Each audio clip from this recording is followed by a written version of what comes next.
Отже, дорогі колеги, дорогі гості, Dear colleagues, dear guests, we're happy to welcome you here at our next in our series of Overcoming the Past seminars series.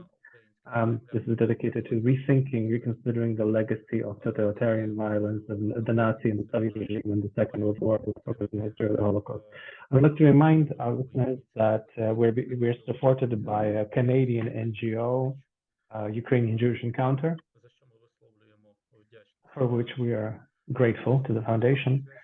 And our seminars are dedicated to the history of Nazi, Soviet, and other totalitarian violence, genocide that took place in the territory of Ukraine. These seminars are a continuation of the Overcoming the Past rubric, which is now starting its work afresh on our new website of the international intellectual newspaper Україна Модерна, which you can find at uamoderna.new. This domain will eventually be working as usual as soon as we move all of our materials from the old host to the new host, and then we will return the usual domain name. Our rubric studies genocide and totalitarian violence with a focus on the history of the Holocaust particularly, and I'm very happy to welcome today our speaker, Олександр Мельник. He is a lecturer at the University of Toronto and Alberta. He has authored several books, such as The Second World War as a Project of Identity. It's a book that we'll discuss a lot today because this book raises numerous questions to do with the Second World War, particularly in the modern Russia's modern current war against Ukraine resorts to many stereotypes about Ukraine. The Ukrainian discursive field also uses many of the concepts and the discourses that go back either to the context of the Second World War or perhaps rethinking that experience or the Soviet politics of memory that we've talked about today. So my first question, sir, Alexandra, has to do. First of all, thank you for this opportunity to discuss the difficult questions of our historical past. And my first question starts with the name. The title of this rubric often calls many comments, particularly on the social media. We see it when citizens often ask us not so much about the content as about the title. Is the past to be overcome? Can it be overcome? What does this title even mean? We're often asked.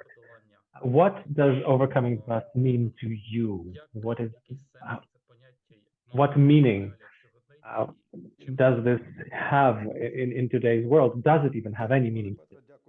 Thank you, Pana Petra. Thank you for having me. I'm very pleased to be participating in this discussion. I will try to answer the question.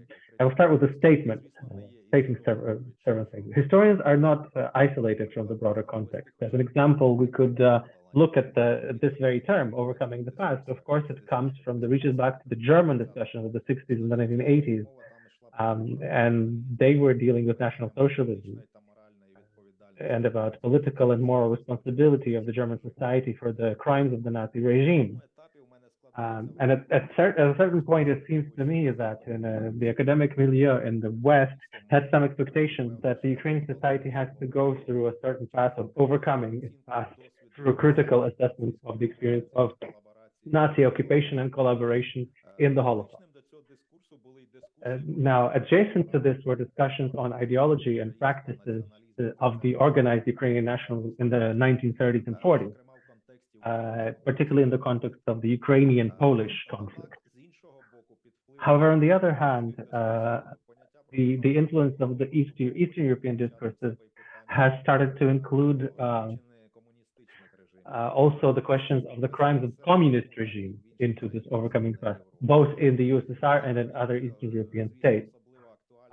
For Ukraine, of course, this is particularly relevant starting with the late 1980s, the question of the Holodomor, the Great Famine, the Great Terror, the mass repressions, the struggle against the national movement on the part of the Soviet state, and the anti-dissident campaign.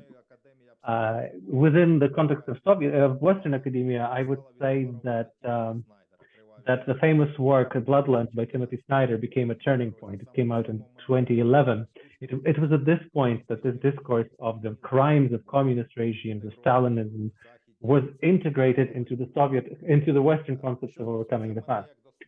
As for myself, as a scholar, overcoming the past to me means primarily accepting the past as something that exists, and an emancipation of the historical discourse from the dictatorship of the narrow perception of identity that often distort our perception of the past. In this sense, overcoming the past is moving from the simpler to the more complex.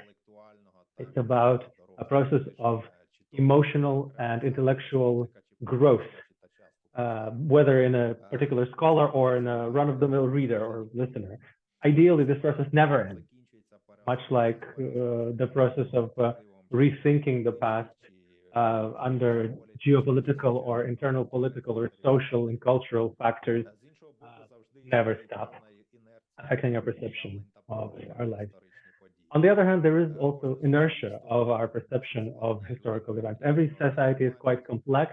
People have different family history, different experience of interacting with various milieux, various levels of knowledge and information, various levels of ability to absorb information, particularly in the technological circumstances of today. So as I see it, there are different levels of historical thinking. On the one hand, you have the levels of the elite, so to speak, the scholars, this is rationality, critical thinking, multidimensionality. And there's also the mass level, the level of the audience. This is the political level of collective emotion and collective and discourses of identity. At this level, people often do not have the time or the resources to fully engage with these more complex issues. They need professional interpreters of these difficult, complex things. These are two different regimes of knowledge, which are, of course, not hermetically isolated, and they both matter to a normal functioning of a society. And it seems to me here that there has to be a level of mutual acceptance and mutual tolerance of this reality. Scholars have to accept, take it as read that most people operate with a fairly limited conceptualization, and that's just the way it is. On the other hand, it's important to maintain the institution of elite scholarship because they drive new knowledge production. And here I might sound a bit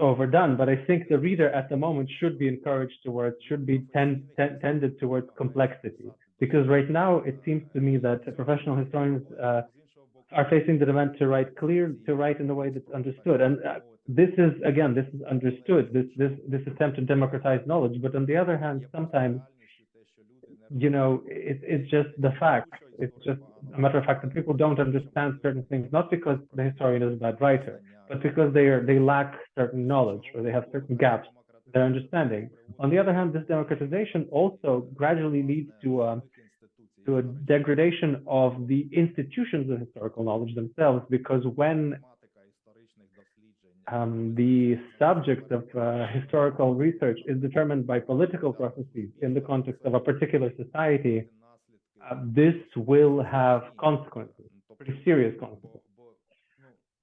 Because if we take, for instance, the logic of the historical event during the Second World War, or the processes of the collapse of the Russian Empire during the First World War, there's a certain logic, certain motivations to the actors. They cannot be viewed through the prism of the problems that are important, that matter to people in the modern North American society, such as gender or race. The motivations were completely different, and there's nothing we can do about that for all the democratization of knowledge. That's my opinion. that's my opinion, how interaction between historical scholarship and, let's say, the broader domain of political memory have to persist. Thank you, Sam. And just to remind you, dear colleagues, that we were going through Overcoming Trust, another seminar of our cycle, and we're at the stage of interaction. We're interacting with our speaker today, Олександр Мельник. After we conclude this question and answer session, you will also have the opportunity to put questions. You can even put them in the chat now, the chat of this general chat of this conversation. And towards the end of today's meeting, we will have some time for opening the floor to questions for our today's guest. Thank you for this answer on the question on the meaning of the concept of overcoming the past to you. And recently you published your book on the Second World War as a project of identity in its English version, World War II as an identity project. And could you tell us how did you come up with the idea of writing this book? Thanks. Well, the book came out of my doctorate, which I defended in the University of Toronto in 2016. It was preceded by a master's dissertation at the University of Alberta in 2004. In general, my interest for history and in general and history of Second World War in particular came out of my specific experience of growing up in the USSR in the 1980s. These are the books and the movies about the Second World War, the parades, the May 9th parades. It's the informal private socialization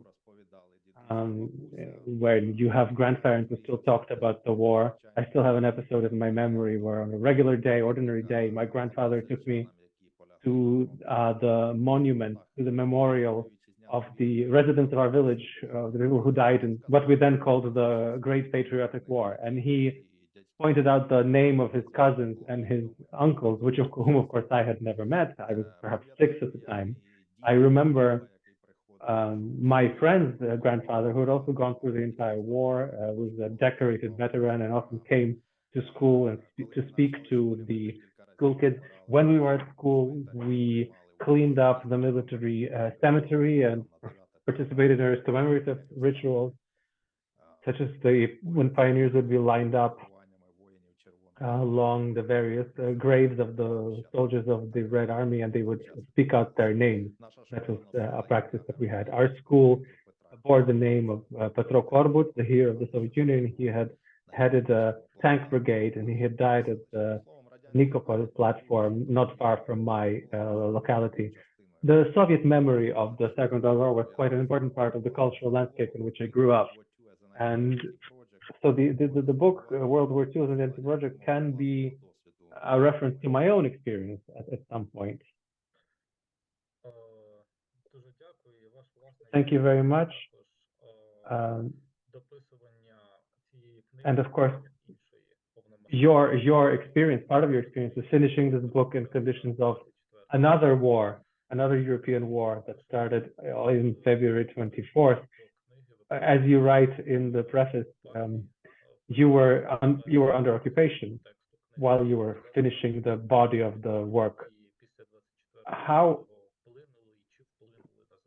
did the political events since February 24th, did they have any mark on your writing or finishing of the book? Did it cause you to rethink the book? Perhaps not if not at the point of writing the books, and as of today, perhaps you would have done something differently. Thank you. So recently I was living in left bank Kherson region. At some point after almost 20 years abroad, I decided to return home and spend some time at home. And also then the pandemic started. And so my being home, which was, I had intended it to be a short stay, it extended into a longer stay. And I wrote 2 chapters when I was in my hometown or my home village. At the point of when the war started, the book we were already editing the book. The main body of work was done. So the war and the experience of occupation didn't particularly affect the text. More important to me at this point was the war in the Donbass in 2014, 2015, which I also studied as a historian. It was at that point that I clearly understood the logic of constructing and destroying political communities. The full-scale invasion of February 22 simply gave me the occasion to see with my own eyes some of the processes that I had studied when I was looking into the Second World War. At that point, I had already started thinking about the concept of a new book, although I hadn't yet known how this unplanned fieldwork would end. I guess that's my answer to that question. Thank you very much for sharing this personal experience of how the ideas of the book germinated, how you completed it. And since the start of the 21st century, the Second World War is either newly relevant or perhaps, I guess it never lost its importance in the Russian memory policy and the Russian imperial identity of today. Looking at this, how are we to rethink the Second World War, considering its instrumentalization in the aggressor state?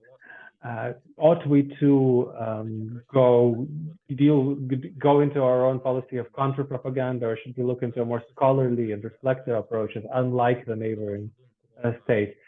What do you think? How are we to rethink, reconceptualize the Second World War in these realities?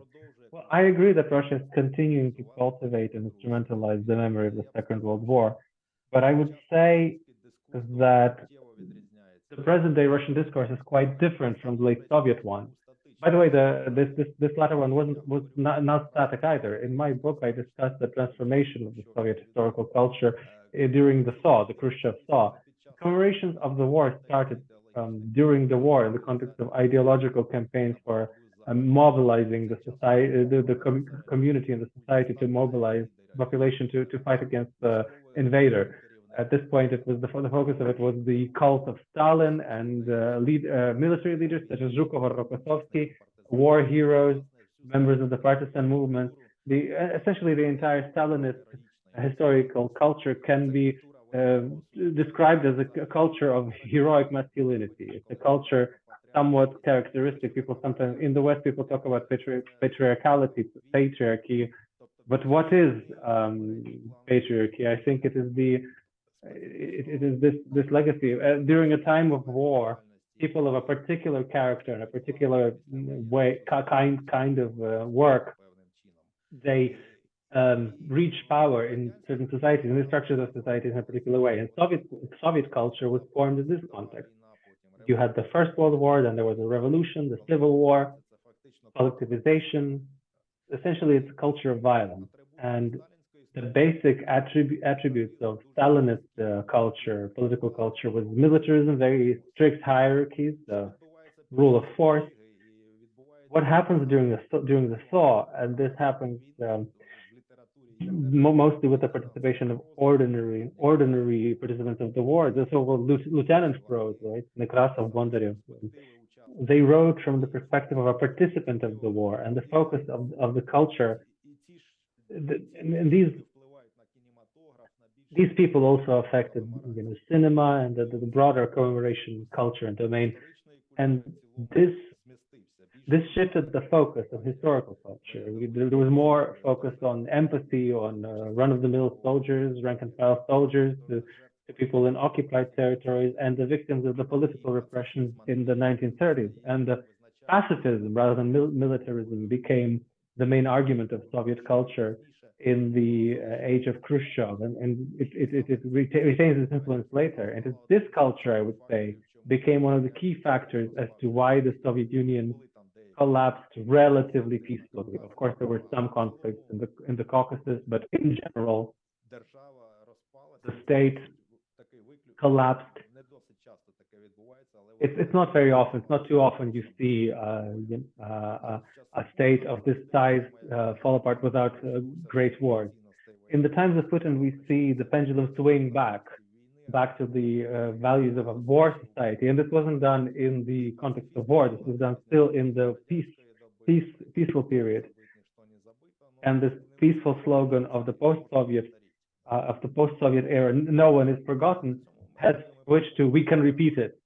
And this is the stage we find ourselves now. On the other hand, if the Soviet meta-narrative spoke of the contribution of various nationalities into the victory, the modern Russian state is trying to privatize the victory over Nazism. This is done via symbolic appropriation, not only through denying the multinational character of the Red Army. By default, they all become Russian, so to speak. They're essential, they're people who actually sprung from them, where Ukrainians, Georgians, and other people can lay claim to this symbolic heritage by identifying with the Russian political project as part of the discourse. On the other hand, there is the deliberate policy of delegitimizing Ukrainian statehood and Ukrainian identity. Mainly, this is through sharpening the collaboration discourse, the Ukrainian nationalism, and the lack of proper contextualization, the silencing of political and ethnic conflict in history and the crimes of the Stalinist regime. By the way, in the Soviet Union during the war, this was rather painted, rather brought down. This was more discussed in the Western countries. There were in these show trials where the local press would disseminate this information, but this was less present in the local or Republican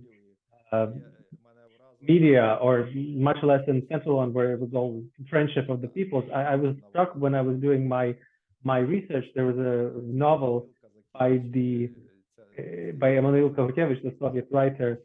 The work was called Star, Zvezda. There was even a movie made from it, and events there take place, I think, in Volhynia. I think it's in Volhynia, Western Ukraine, and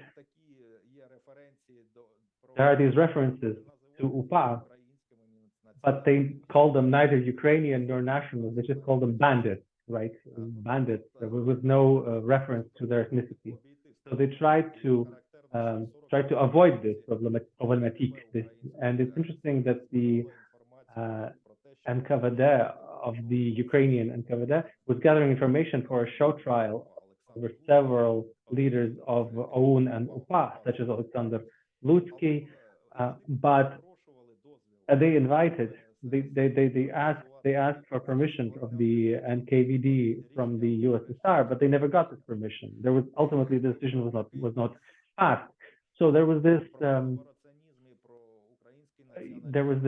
inclination to kind of eschew a specific discussion of collaborationism and Ukrainian nationalism. As for Ukraine today, Ukraine will have to build its own meta-narrative, decide on its attitudes on the Soviet authorities, and organize nationalist movement.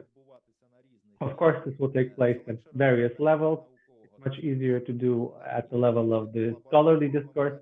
At the level of public commemoration, it's much harder. It's a much harder question because the Ukrainian commemorative policy often clashes with the discourses of identity, not just of the Russian Federation, but also Poland and Israel, to some extent even Germany and the Anglo-Saxon states. From the point of view of outside meta-narratives, this kind of uncritical glorification of the OUN and UPA is a problem both due to ideology and the wartime practices of the OUN and UPA. For its own part, Ukraine cannot afford to fully delegitimize these organizations because in this very difficult geopolitical context of the Second World War, they expressed the most concentrated expression of the national strivings of the residents of the western regions of modern-day Ukraine. The struggle for independence in 1917, 1920 concluded in failure. The states of the Triple Entente didn't support Ukrainian movement, and Poland and the USSR were fighting against it. In the USSR, there was the movement of political parties was not possible, and Poland tried to diminish the rights of the Ukrainian minority and assimilate them. In these conditions, the radicalization of Ukrainian youth in Poland, and then later after the destruction of Poland by the Nazis and the Soviets,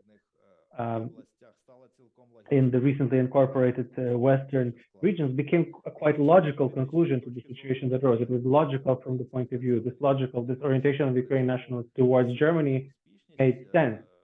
Besides the strength and the success of the German state is precisely what caused the attraction of the ideology. And this is something that will have to be discussed, much like today Western states affect the Ukrainian society culturally.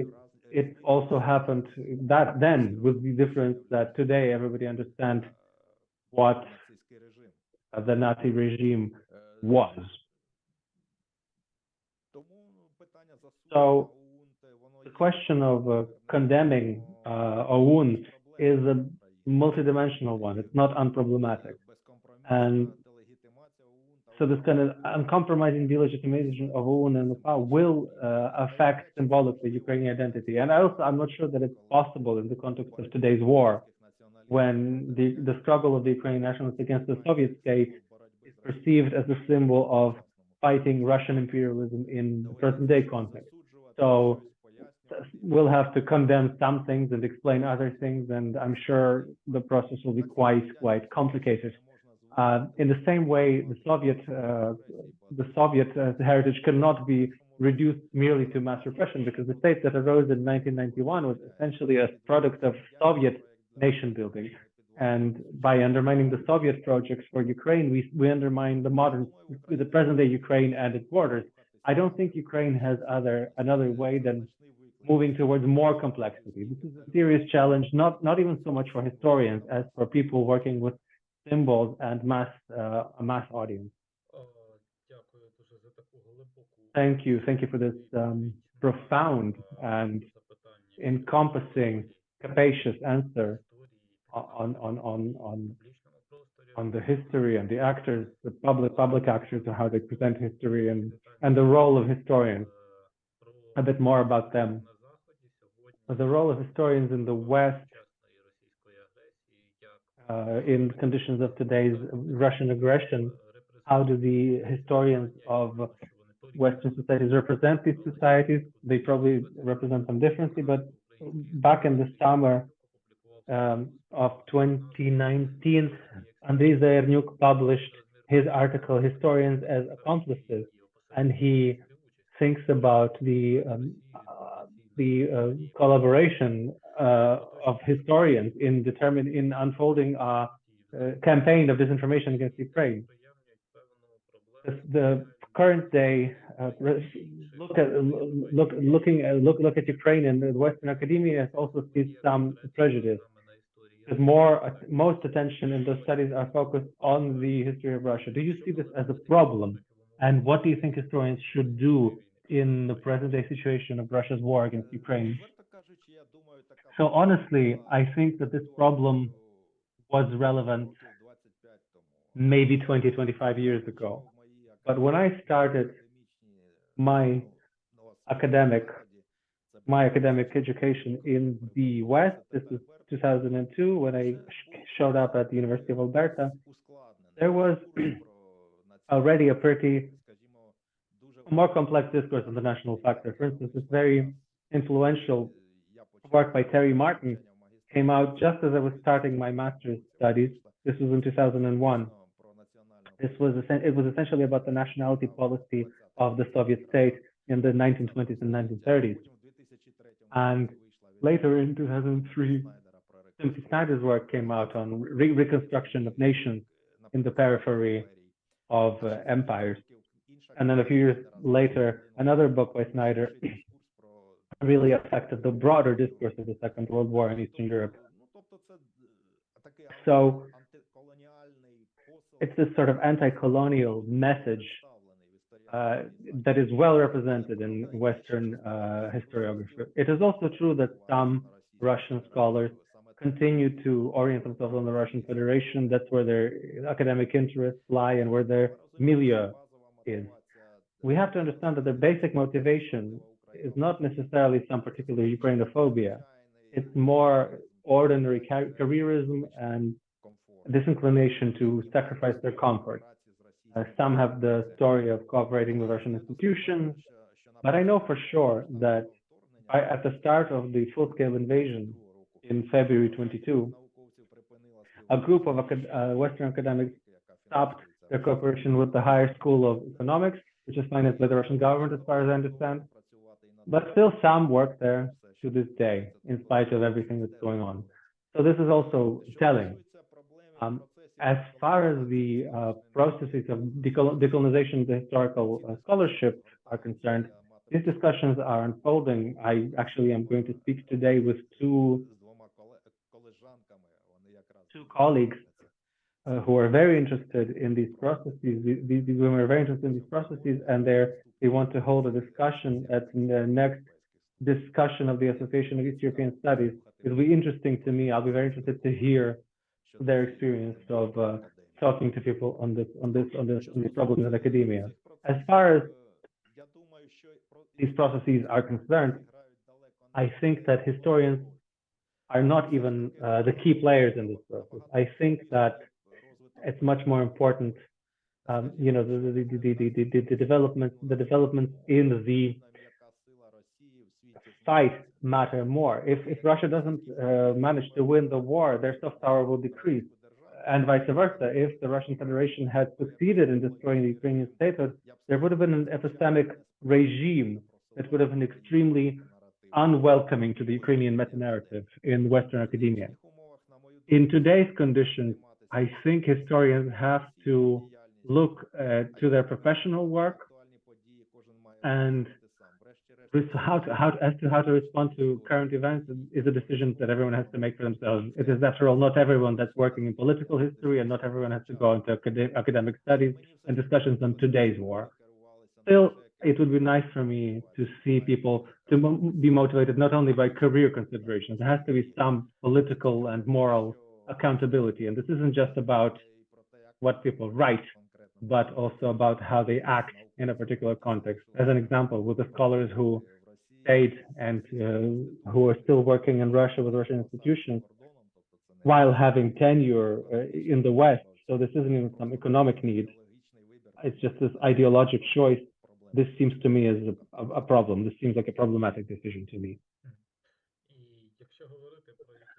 And as far as specific scholars are concerned, we remember some interesting statements from Sheila Fitzpatrick at the start of the Russian aggression against Ukraine. Strange in the sense, not so much as they were justifications for Russia, as attempts to normalize Russia in the medial discourse where it was being presented as aggressor. Normalize as in correct what's going on.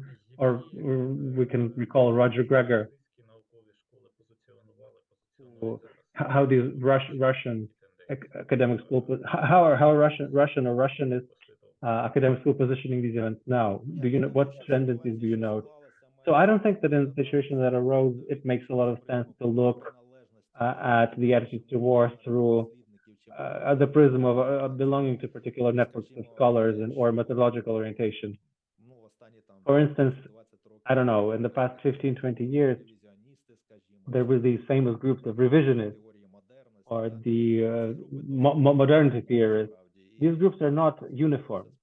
And, you know, a lot has changed since the 90s when the archives were opened, where the so-called archival revolution took place. And some historians that had started in the 80s as so-called revisionists became quite critical towards both Stalinism and the politics of Russian statehood in today. My academic advisor, Lynn Viola, is perhaps the most interesting, most telling example in this context. Also important are, of course, the networks of communication. It's my impression that those who know Ukrainians and who have worked with Ukrainians, whether closely or more distantly, do not usually support the war. Additionally, in spite of the significant polarization, few of the Russianist historians will directly express a stance on this. Usually they're simply silent. Those who do express opinions or express pro-Russian positions, they're quite infrequent. Okay, so we had Stephen Cohen. I think he died last year or 2 years ago. He was essentially pushing kind of pro-Russian narratives in the Western academic context.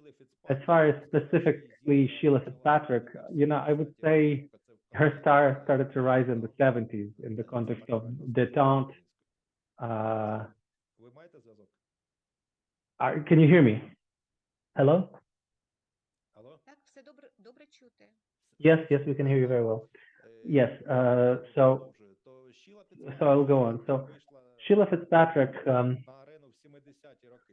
she emerged in the 70s, and at that point she positioned herself as opposing the so-called totalitarian model of Sovietology, which was connected to the names of the Robert Conquest, Robert Tucker, Richard Pipes, Martin Malia, and Fitzpatrick always stressed that unlike these scholars, she works in the archive. Although now we understand how regulated this sphere was and how naive were the beliefs of some revisionists on the truth that can be found in the archive. Fitzpatrick, by the way, published a memoir. Having read them, I got the impression that her main motivation is essentially career, not particular Russophilia. And she was always aimed at Western academia. And the concept of this new approach in the 70s and the 80s was aimed at setting her apart from other scholars. In the context of the current war, Fitzpatrick's position can probably be described as this kind of politically correct academic Putin-splaining. So in an article published in March 2022 in an Australian publication is an attempt at a veiled rationalization of Russian policy. For instance, there were calls to end the war through accommodating the interests of the Russian Federation, including through neutralizing Ukraine. Fitzpatrick also criticized the anti-Russian sanctions. As far as Stephen Kotkin and his students, well, they came up as scholars much later, when the archives were broadly accessible, so they never had particular illusions. I know of nobody who supported or tried to justify Russian aggression.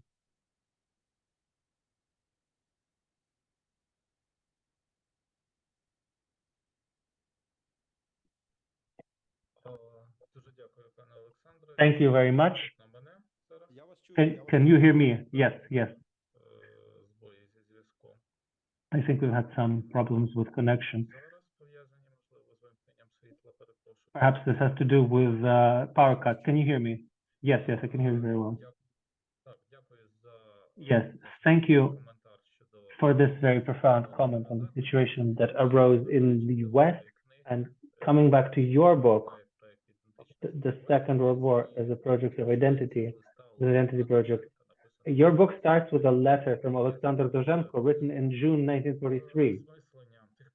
And it has to do with making sense of the events as were just happening. The war was still ongoing. And Dolhanov is, of course, a key figure who affected the symbolic policy of the USSR from the point of view of the Soviet regime and Soviet ideology. And Dolhanov is the kind of figure that today is often mentioned in the Ukrainian public discourse and in the national discourse. And so what we see today is a certain ambivalence. On the one hand, we are trying to fully deny.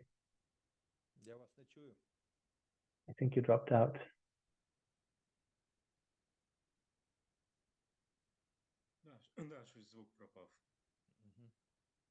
I think the sound has dropped out.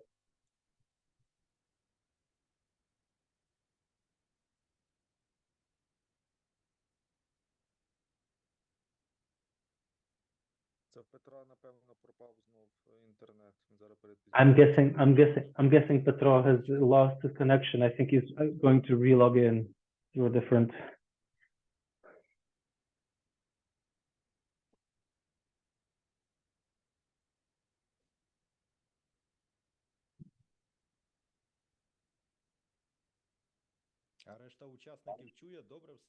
And can the other participants hear me well? Yes, yes, the sound is good, yeah.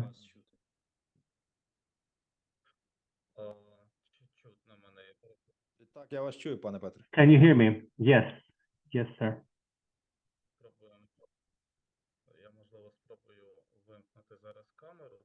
Sorry, I'll try to turn off the camera because the connection is very unstable. So come back to the question. So the experience of those Soviet symbolism, like Dolhanov, we have a certain ambivalence. On the one hand, we want to decommunize, to deny the Soviet experience. On the one hand, certain symbols continue to still remain. They're reappropriated as national symbols. How are we to think about the the legacy of, for instance, Ukrainian national communism, people like Dolhanov or other symbols who remain relevant. Understood. So I'm quite critical to attempts of a kind of uncompromising dehumanization. On the one hand, Ukrainian statehood, not ethnicity, but statehood, not ethnicity or political nation, as Putin said, was largely created by the communism. By this I mean both political institutes, but also membership in the UN and participation in international institutions, which led to the quick recognition of independent Ukraine in 1981. Same thing with museums, academic centers, without which the nation cannot exist, were founded in the Soviet era. The same thing has to do with cultural produce, which remains a component of Ukrainian identity. The same Червона Рута or the Shadows of Forgotten Ancestors or Lev Honchar's Cathedral, Sobor, are all Soviet. The Soviet state preserved many of the memorials of the past, in spite of destroying churches. Thirdly, many of us were born in the USSR, and I think it would be wrong to simplify this experience because the logic of the war and political struggle dictates this. The war will end, and in the long term, I think we would make Ukrainian society and culture poorer if we were to reject all Soviet heritage and people who lived in that period. To a large extent, this can be said about the best examples of Russian culture. I mean, I value highly some examples of Russian culture, like Quiet Dawn by Sholokhov or Zhivago, or architecture that belongs to UNESCO cultural heritage. Suzdal, the old city, Suzdal, the icons of Rublev, the historical and literary works by Dmitry Likhachov. All of these works, many of them carry a powerful humanistic message. This could be said that this is part of a human heritage, and I think we ought to partake in it. The world is complicated. I think after the war, we have to move towards making our culture more complex, not less complex, incorporating and rethinking the best examples also of Soviet and Russian culture. Thank you for this answer, for your answer to this question on the difficult Soviet heritage and the controversial Soviet heritage. In your book, you raised many controversial questions, particularly the discussion on the pogrom actions of 1941, the question of how the Ukrainian organizations, particularly nationalist organizations, position themselves in. Now there are many publications and many discussions on this subject that say that things were not as simple as it seems to us today, and they tell us that not all of the initiators of the pogrom were part of political organizations, not all who participated were local populations. Sometimes there were people from outside. And in the light of this, what methodological approach should historians use today to analyze these difficult events and the social dynamics between different ethnic groups and violence during the war?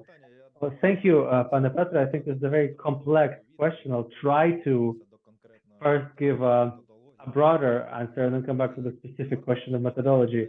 I think we should understand the context in which the pogroms of the summer of 1941 took place. Usually these events took place in the territories incorporated into the USSR in 1939, 1940. This is Western Ukraine, Poland, some parts of Poland, Lithuania, and parts of Western Belarus, Bukovina, Bessarabia. There were, of course, exceptions. I am looking at the pogrom in Kyiv in 1941. Another aspect of these pogroms took place in the context of the Nazi invasion. Now, this is a matter of principle. The uprising of the OUN in the Western regions and the collapse of the Soviet state apparatus and the spontaneous unraveling of the social order that had been established by the Soviet authorities. What we know for sure is that pogroms took place in about 10 to 15 localities of Galchina and Bukovina. So in most communities did not undergo pogroms. And this is something that should be said. Why so? Why those specific communities? Secondly, we know that the German Einsatzgruppen had the order to organize pogroms, to form an impression of a spontaneous uprising against the Soviet state, against the Jewish state, which we call the Jewish state. We should also point out that in the 30s, the growth of Nazi ideology in Galicia growth. At that point, Germany was looking as a modern and successful state. Some intelligentsia and organizations of Ukrainian nationalists were oriented themselves towards Germany. It is through this influence that the own ideology took on anti-Jewish, anti-Semitic notes. There was also the religious and traditionalist anti-Semitism of the local population. Also, from the works of Maxim Hond, we know that some localities had anti-Jewish pogroms already in the 1930s, and the Polish state itself was no stranger to anti-Semitism. The third question, the other context of the pogroms of the summer of 1941 is the emergence of the OUN, of the Organization of Ukrainian Nationalists, and the executions of the political prisoners. We know that prior to the war, both wings of the OUN, with the support, were planning an uprising in the rear of the Red Army. On the other hand, from the territory of the general government, there were groups of the Banderite wing who followed the German forces, and they were given orders to form the state apparatus and police structure. They were ordered to destroy adherents of the Soviet order. Practically, the pogroms against the Jews, which were often perceived as sympathizers of the Soviet regime, but the Jews weren't the only group who were persecuted at this point. Members of the Communist Party of the Western Ukraine were also killed. Some Eastern Ukrainians, the so-called Eastern Ukrainians who came to Western Ukraine in 1939 or 1941, also felt unsafe. According to one of the agents of the Soviet special services in Lviv, they faced the possibility of being accused of Soviet sympathies and be killed. The Canadian scholar Alti Rodal characterized the violence in one of the districts of the Chernivtsi Oblast, where activists of the OUN killed both Jews and Soviet activism in the context of an uprising. Similar conclusions about the OUN underground were made by Omer Bartov. There's question about the participation of origin groups. Another question is the Wehrmacht Nachtigall SS battalion. This battalion, according to a diary of one of the participants, shot Jews in a village in Podillia, supposedly to avenge the persecution of the Ukrainian population. Another question is, another factor of radicalization was the discovery of the bodies of the victims of the NKVD, especially in Lviv, of which John Paul Himko writes. But of course, it's not always, they're not always one-to-one. Again, not all executions took place where there had been, not all pogroms took place where there had been executions, and not all places where there had been pogroms had executions. If you believe Ivan Plenev, as of July 1941, the OUN controlled the majority of the districts of today's Western Ukraine. That is, they were forming government bodies, state bodies, police, etc. Still, pogroms only took place in about 10 to 15% of the different settlements. Again, if the ideology of the OUN had been the way it is stated, then why didn't we see pogroms everywhere? Perhaps the leadership of the OUN exaggerated the true influence of the organization. Perhaps also the decisions by the local commanders and leaders of the public opinion, such as priests or leaders of the Ukrainian Greek Catholic Church, also played a role. This is something to be studied. In this context, it seems to me, what seems to be promising is a combination of microhistory scholarship, such as work of Jared McBride or Omer Bartov, and works that attempt to synthesize the empiric material from other localities. I think that this will be a very complex and lengthy process. Now, as far as the absence or low number of pogroms in the so-called old Soviet territories, one factor is obviously the atomization of society and lack of organizational work on behalf of the national structures. There is the work by Diana Dumitru, where the author states that this different experience, she speaks in this case, she compares Romanian and Soviet Bessarabia, is the specific socialization and attempts to harmonize interethnic relations on the part of the Soviet state in the interwar years. So in the territory where Romania controlled had pogroms, but the parts of Bessarabia controlled by the Soviets with exactly the same ethnic makeup, who had had the experience of living in the Soviet Union, had not seen such pogroms. However, the problem remains that the anti-Jewish mood and sentiments were quite widespread during the Nazi occupation, also in the old, so-called old Soviet territory. So there were pogroms in the context of the Holocaust, particularly including in Kyiv. So beyond the discourses of hatred, involvement in violence was sometimes quite pragmatic. The most telling examples of this were not even pogroms, but probably service in the German police and administrative structures, attempts to elevate one's own social status in the context of the Holocaust within the social order created by the Germans, the draw of loot and appropriation of property, sexual violence, and finally, lack of any accountability. The occupiers rid the Jews of any rights, which fact itself stimulated some part of the local population to get involved in violence. So there is space for much discussion here.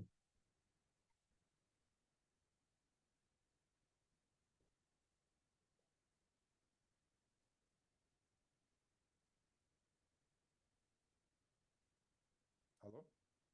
Petro? Petro, are you with us?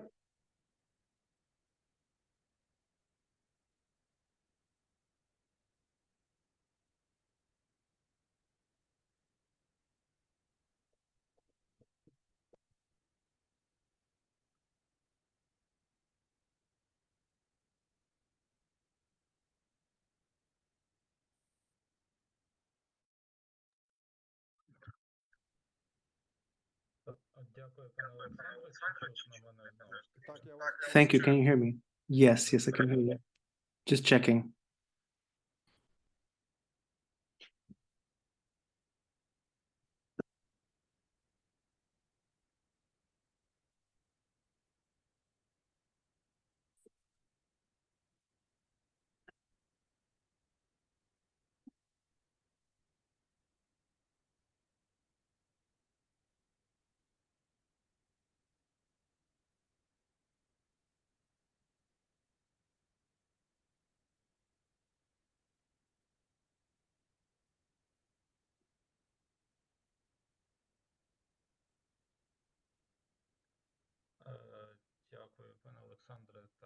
Thank you.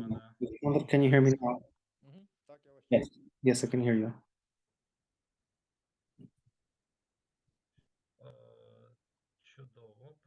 Great. Sorry about that. Unstable connection due to the problem with electricity. So you mentioned in your answer. Який, варто зауважити, зараз бореться за українську незалежність в Збройних сил, лавах Збройних сил України, а також є дослідником міжетнічних відносин у міжвоєнний період історії Голокосту. Повертаючись до тих непростих питань, які ви досліджуєте, одне з таких питань – це питання колаборації. Це слово, яке сьогодні частково засуджується окремими дослідниками в Україні як дискредитоване десь радянською візією, радянською пропагандою. Інші ж говорять більше про конкретні функціональні прояви колаборації. Чи варто нам використовувати це поняття колаборації сьогодні? І що спричинило це явище? Що спричинює його? Адже ми бачимо його не тільки в контексті Другої світової війни, а в контексті поточної війни Росії проти України. Які чинники умовах Другої світової війни були ключовими? Were key here, according to your studies? Okay, well, first of all, what is collaboration? People usually understand here institutional cooperation with the institutions of the enemy state in the context of the war. This can be security structures, military structures, civilian administration, economic and cultural organizations, etc.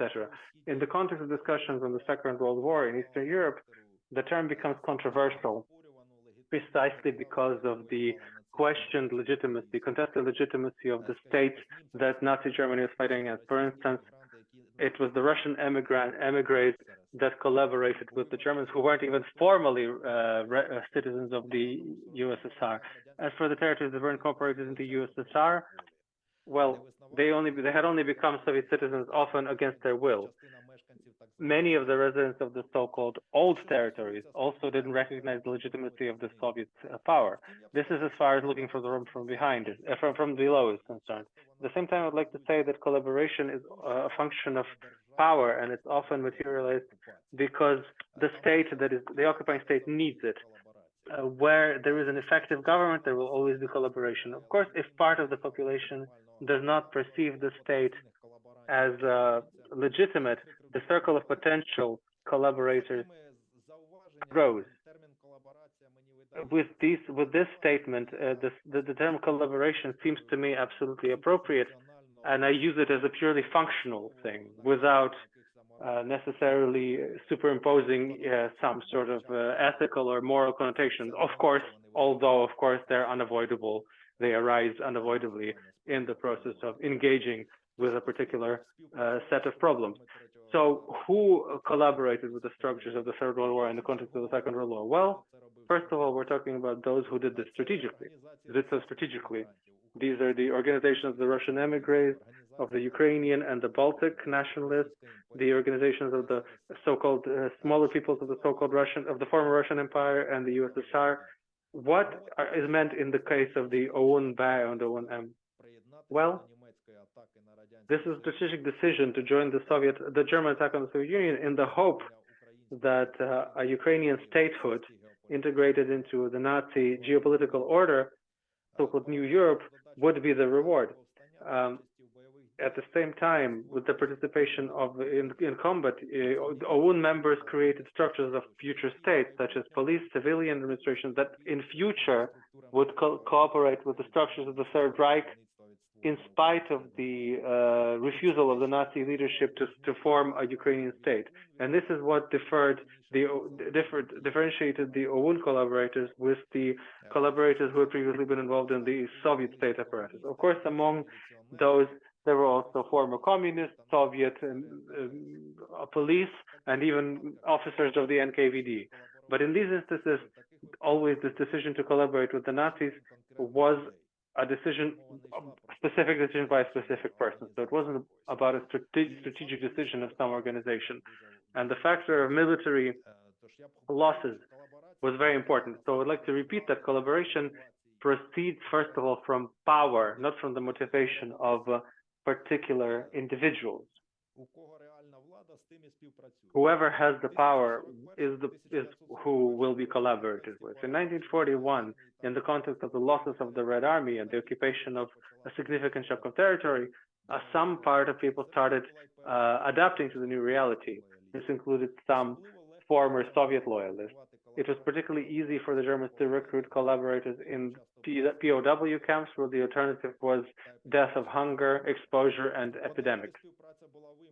Sometimes the collaboration was forced.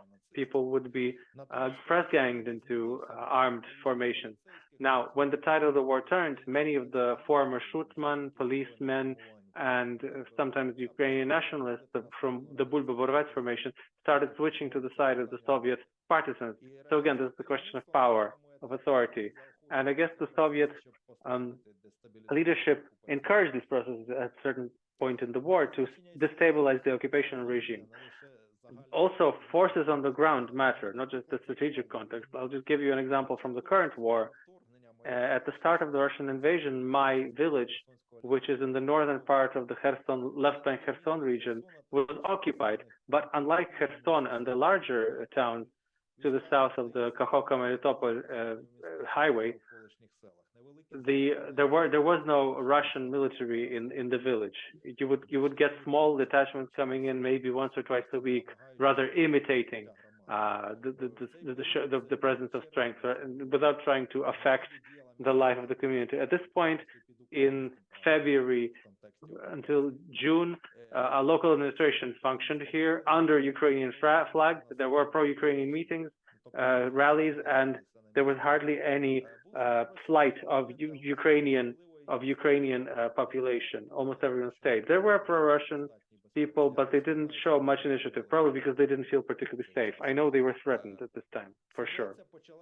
The situation started to change gradually during spring and summer. Particularly, the Russians started to institutionalize the occupational apparatus in the regional center in Kherson. They increased their presence in some localities and communications. They created blog posts. They started moving the leaders of communities to collaborations, disconnecting the internet, mobile connection to disconnect the community from Ukraine and persecute former activists, such as fighters in the 1914 war. Also, the flight of the Ukrainian population is another factor that increases collaboration. On the one hand, the strength and numbers of Ukrainians decreases, and on the other hand, those who could affect potential collaborators in the field of strength remove themselves because they start being persecuted. In my village, the Russian garrison only showed up in the second half of June. It was at this point that mass flights began and the pro-Russian minority started collaborating with the occupiers. Because on the one hand, the risks were now lower. On the other hand, the material and social stimuli were now greater. So often we're talking about people who they hadn't held any particularly important position in the society prior to the war. So they were somewhat marginalized characters, not necessarily marginalized in the sense of their behavior. They were not necessarily criminals or drunks, but they had no particular influence in the life of the community. As far as enforced collaboration, I mean, I guess that is best shown to the mobilized residents of the Luhansk and Donetsk Oblast regions, who not only participate in combat but also guard, including in occupied territories of the Kherson and Zaporizhia and previously also Kharkiv region. Thank you. And to continue this, on those who collaborate on this topic of those who collaborated with the Nazi occupation apparatus, or was perhaps accused of anti-Soviet activity, work. These trials over those who were seen as criminals, if we were to compare them to what was happening in the West, there were similar trials of a different type, right, in the Federal Republic of Germany and other Western European states. And these processes often generated public discussions.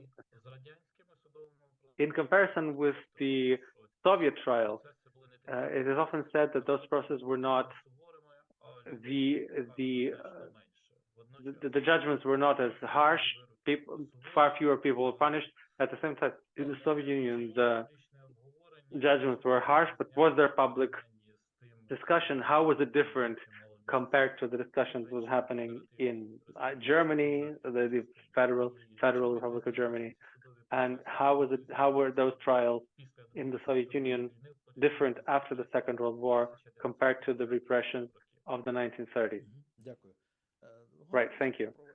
So as far as the repression policy of the Soviet authorities during the Second World War is concerned, we have to understand that it was effectively a continuation of the pre-war security policy, and it was being performed by the same institution, the NKVD, basically a large number of people who had been involved in political repression in 1937-38 continued to serve in these organizations also during the war. Much like before the war, this policy included both mass repression and show trials. During the war, there was also the extrajudicial killings in the occupied territories, which were perpetrated both by the Soviet partisans and the Soviet special services, and the unauthorized extrajudicial violence in the Soviet-controlled territories. Sometimes this was done by the same people. We know from archival materials, for example, about the killing of the former policemen by former partisans in the Chernihiv region. This took place shortly after the end of the occupation. But whereas during occupation, such murders were entirely part of the official policy, like the Soviet state often tried to kill, for a long time, tried to kill collaborators. Then after the return of the Soviet authorities, they were seen as a crime, thus establishing a monopoly on violence. The extrajudicial killings of former collaborators were also perpetrated by Red Army soldiers and the civilians, sometimes years after the war concluded. Also, it's partly in these events that we should look at the disinclination of the Soviet and the post-Soviet Ukrainian state to make materials on the history of occupation accessible, including the trial file. So these authorities were afraid of this kind of violence that proceeded from the experience of the war. These kind of mass repression during the war were also a bit different from pre-war repression in the USSR. In 1937 and 1938, repression were prophylactic. So people were arrested not for specific actions, but for belonging to political categories that the Soviet leadership saw as potential enemies during the war, the so-called White Guard, the Petlerites of UNR and Ukrainian political activists, representatives of small minorities, the diaspora minorities such as Poles and Germans. In the process of questioning and interrogations, the investigators would fake confession to justify repression of these potentially disloyal segments of the population. This logic continues to work in the first month after the Nazi invasion. We should point out that only in the Ukrainian Soviet Socialist Republic saw the repression of over 20,000 people. There were also killings of prisoners in territories that were about to be occupied. But already in the summer, the leadership of the special services instructed them not to arrest people who changed their views during the course of the war. So there was a view of repression, a shift in the view of repression from prophylaxis to retribution. In late 1941, early 1942, the Red Army returned about 100,000 kilometers of territory back under Soviet control, quite a significant territory. And in February 1942, Vsevolod Merkulov, deputy head of the NKVD in Ukraine, published a directive that told these security organs to watch 13 kinds of population, some of which were to face immediate repression. The goal of these strict measures at this point of the war, when the strategic initiative was still with Germany, was to preclude collaboration and weaken the structures of the occupation regime. In general, the Soviet repression policy was not static, and the factor of strategic initiative and relative strength was very important. One pattern consists in the fact that the stronger a particular state, the softer policy it can afford. This is just as a comparison of Soviet policy and behavior, and comparison of Soviet behavior and Western behavior in policy of the occupation. There were also new goals in place. It was not enough to destabilize the occupational regime. It was also important to re-legitimize Soviet authorities in the formerly occupied territories, to mobilize national resources for war, to ensure stability and security in territories controlled by the Soviet government. So what do we see in 1943, 1944? We see a gradual softening of policy with regard to a significant number of collaborators and a reorientation of the public discourse on the crimes of the Nazis. In April 1943, Soviet judicial bodies started differentiating the categories of traitor and accomplice, less compromised accomplice. At the same time, we have open show trials over military criminals and public executions. These were not characteristics prior to the war. The first show trial took place in Krasnodar in 1943. In occupied territories, the partisan and the Soviet special services focused their efforts not only on extrajudicial killings of former collaboration, but on demoralizing collaboration units. This happened in 1943. So we see this characteristic that on the one hand, there's a punishment for a narrow category of traitors and war criminals become harsher, they start being executed even publicly. And on the other hand, we see a softening in the policy of a larger segment of potential collaborators, down to the fact that, down to the way that they will be accepted sometimes into the partisan unit or mobilized into the Red Army, and essentially a large number of former policemen were not repressed. I once spoke to, this is a bit of an individual experience. I spoke to an old man in my village, and he had been a veteran of the war, and my neighbor sent me to him. She was his granddaughter, and she said this in the context that he's a veteran. I was just interested to talking to a veteran, but over the course of the conversation, he said that he was in the police. So he was an 18 or 19-year-old boy during occupation, and he served for some time in the police. Obviously, he didn't have any scandalous stories. He was simply mobilized in 1944, and he finished out the war, and he continued a peaceful existence after the war. These examples also exist. They should also be discussed. It's not just uncompromising repression, as some scholars write. There's a significant percentage of people who were essentially not repressed, of collaborators who were not repressed. No less important is, and we should mention this, the Soviet official discourse started marginalizing the problem of collaboration and stressed the political responsibility for the crimes on the part of the Nazi leadership. This was again a significant shift in 1943, and the earliest Germans to be tried were in Kharkiv in December 1943. As to the number of collaborators indicted and condemned by the Soviet courts, was the highest in 1943, and then it kept going down since then. Whereas the German trials peaked in 1947, 1949, after the war. It's important to note that show trials over Nazi criminals became a factor of internal legitimization of the Soviet government. And again, this is not well reflected in historiography, but in January 1946, at a time when the Nuremberg process over the main Nazi war criminals was taking place, there were a number of open trials taking place in a number of Soviet cities, in places that were especially harmed by the war. In Ukraine, the most telling were the Kyiv and the Mykolaiv process in January and February 1946. It's interesting that this coincided with the election campaign to the Parliament of the USSR, the Supreme Council of the USSR. So if we often these events, if we look at the press at the time, sometimes these events would be portrayed on the same headline or on the same front page of the newspapers. Vote communist bloc, Nazis are criminals. Nazis are criminals, by the way, vote communist bloc.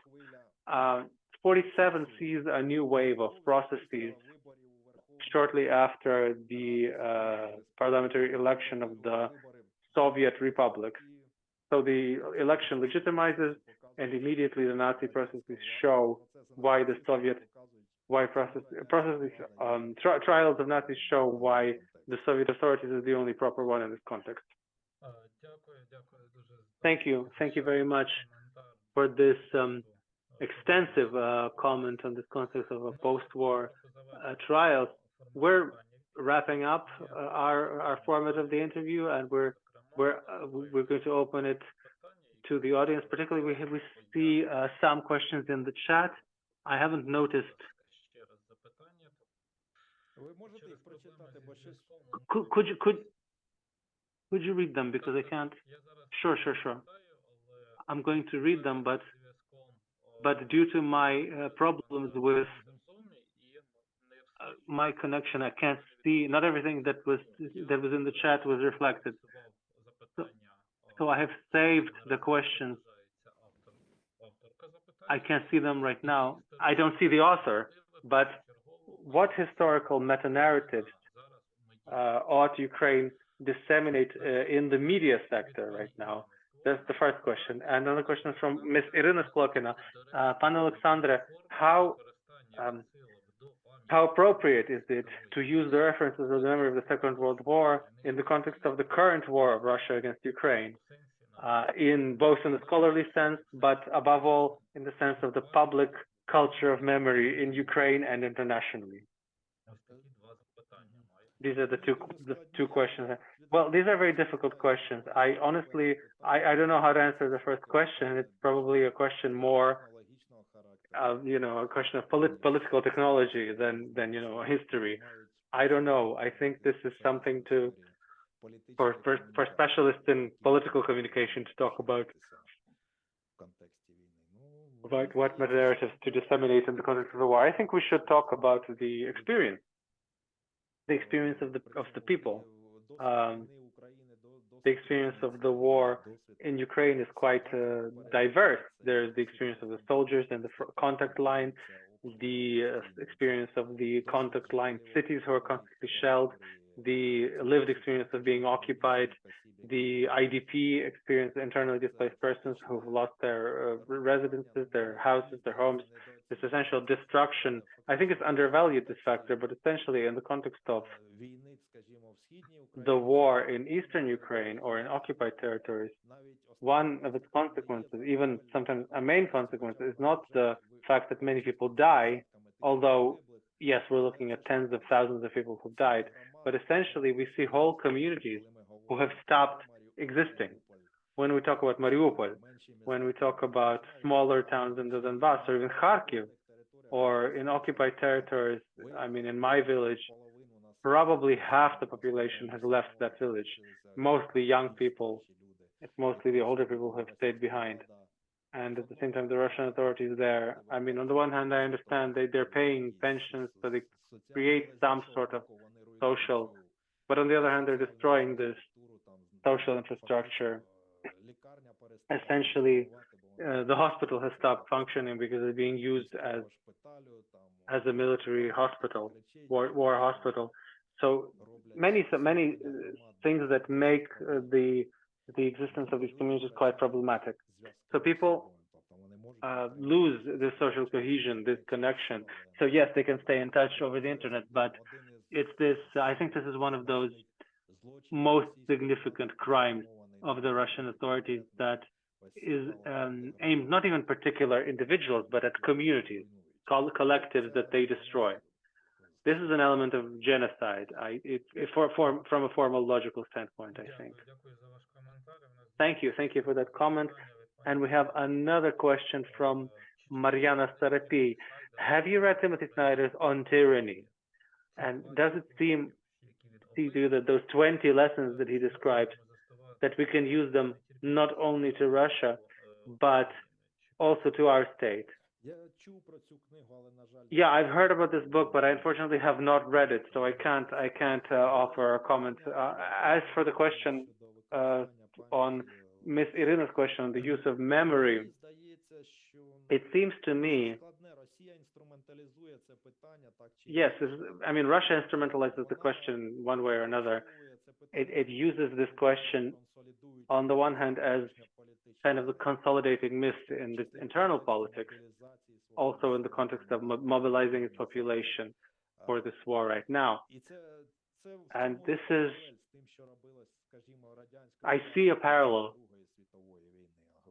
with what the Soviet authorities did during the Second World War, although it takes slightly different forms, but in the context of weapon supplies, all of their propaganda talk shows are aimed at, they draw parallels between the Third Reich and the supplying of German tanks to the battlefield in Ukraine. So there are those aspects.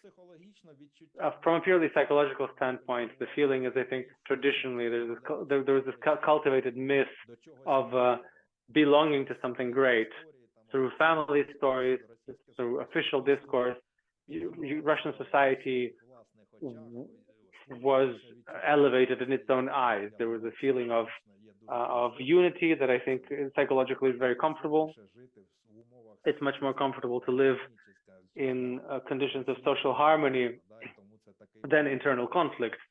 And that is why this is the kind of moment where they try to exploit these collective emotions. And this convinced them of their moral, ethical, and military superiority, greatness in the international arena.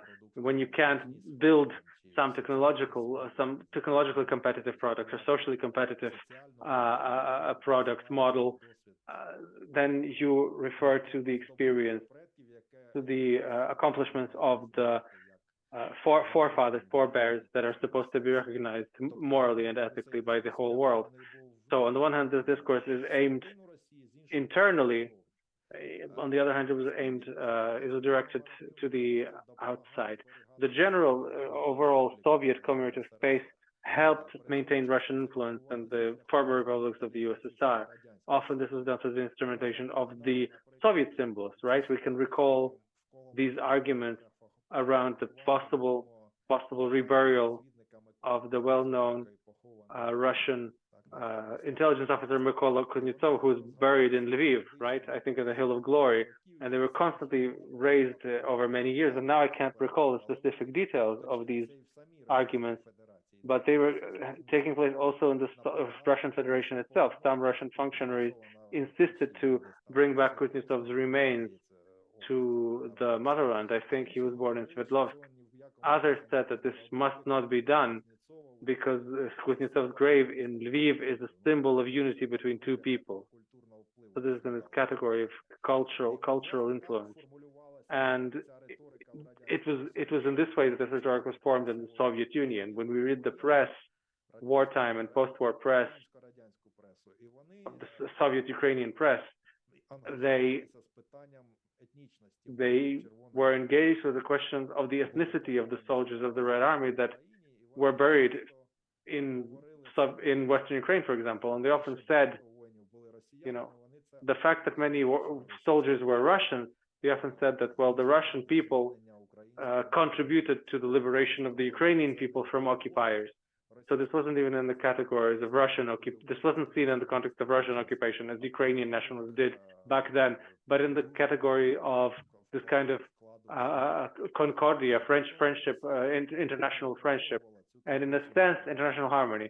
And in a sense, Russia continued this tradition in the post-Soviet era. Beyond the former USSR, the war became something like a symbolic currency. Putin uses the discourse of victory in the war to get concessions from Western countries. Questions of guilt and fear before the war were exploited for this quite effectively among the German politicians, and such as I think Chancellor Schroeder, whose father I think died at Stalingrad, if I remember correctly. So this is how it can be put. Yeah, again, to remind our listeners, we are working in the context of question and answer. So, dear listeners, if you have any questions, you can put them in the chat, or you can raise your hand. Pani Irina said, thank you for your answer. And your answer has perhaps brought me to another, perhaps possibly concluding question about the German chancellor, the German politics, and whether this has to do with Ukrainian discourse, political discourse. Recently, this question was raised by public intellectuals, For instance, Timothy Garton-Ash wrote that there's a connection between the position of the German political representatives and the supply of weapons to Ukrainians. To what extent do you think this can truly affect the position of the Ukrainian German politicians? If you have look, I don't know. I can't really answer this question because I never lived in Germany and I have a very weak understanding of the discourses happening there now. I think this is best answered by perhaps a German scholar, or how the discourse was being structured at the time and how it was being developed.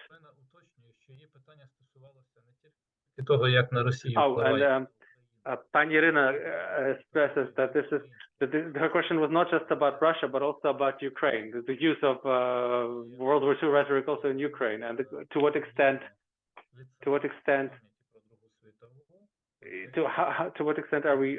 can we refer to the memory of the Second World War in the context of how this is interpreted in Ukraine?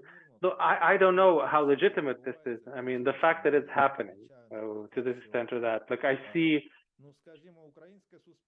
For instance, Ukrainian society is complex, right? Ukraine had about 6 million war veterans, right? People who had seen fighting during the Second World War. So most of them survived the war. Many of them had children, etc. So the Ukrainian society was involved in the war on the side of the Soviet Union, and of course the phenomenon of the OUN and UPA. I mean, there was relatively fewer people were involved, but on the family level, of course, there are these two traditions, we could say. But what I've noted in the context of present-day events is the rethinking of the experience of the OUN and UPA, even among the theoretically pro-Soviet part of the society, which has started to use, which has developed a more understanding of the historical events in the context of the war with modern-day Russia. Essentially, they might be children to Soviet soldiers, but they will talk about the symbols of nationalist symbols in the context of the war. On the other hand, there is the discourse of how Ukraine is the true inheritor of the soldiers of the victory. They're Ukrainians, not Russians. So there is this rhetorical game going on. So I don't know to what extent this is even ethical to use these kinds of symbols, considering that on a personal level, we're talking about people on both sides who had nothing to do with the fighting. I don't know how many people in Ukraine remain who have witnessed the events of 80 years ago. I think there's very few people. The same thing in Russia. Same goes for Russia. So essentially, this is a political game that uses historical symbols, but specific people who participate in today's events, they have nothing to do. Most of them have nothing to do with those events. So it's this kind of, imagined community. Thank you for this answer. It's true, there are many dimensions of using the rhetoric of the Second World War or the myths of this war, concepts that have to do with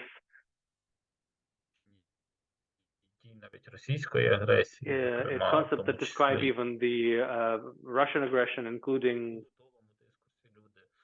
an everyday discourse who people who gave testimony often said there's comparison to the Holocaust, there's comparison to the Holocaust as kind of paradigmatic genocide and attempts to mark this somehow as a genocidal politics, but with regard to Ukrainians on the part of the Russian authorities, and attempts to superimpose or reinterpret the events of the Holocaust. There are many of these difficult rhetorical practices in the discourse that I guess we will have to think a lot about in the future once there's a twilight and we can think about it. Right now we're living through it. We're only discussing these things. I thank you very much for these very interesting comments on your study, on your book.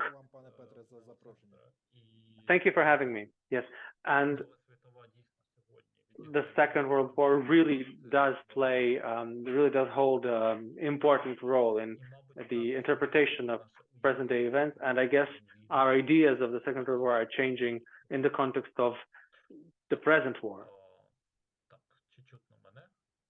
Can you hear me? Yes. So, again, I would like to remind our listeners that our guest today has been Олександр Мельник, who is a scholar at the University of Toronto and Alberta and has written a book on the Second World War, Second World as an identity project in the Soviet policy. Thank you very much again, sir, for your participation.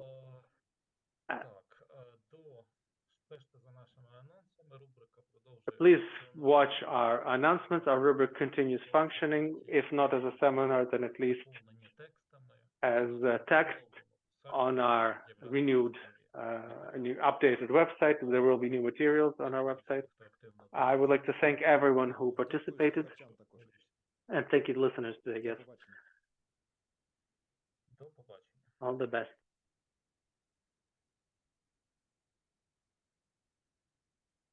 До побачення.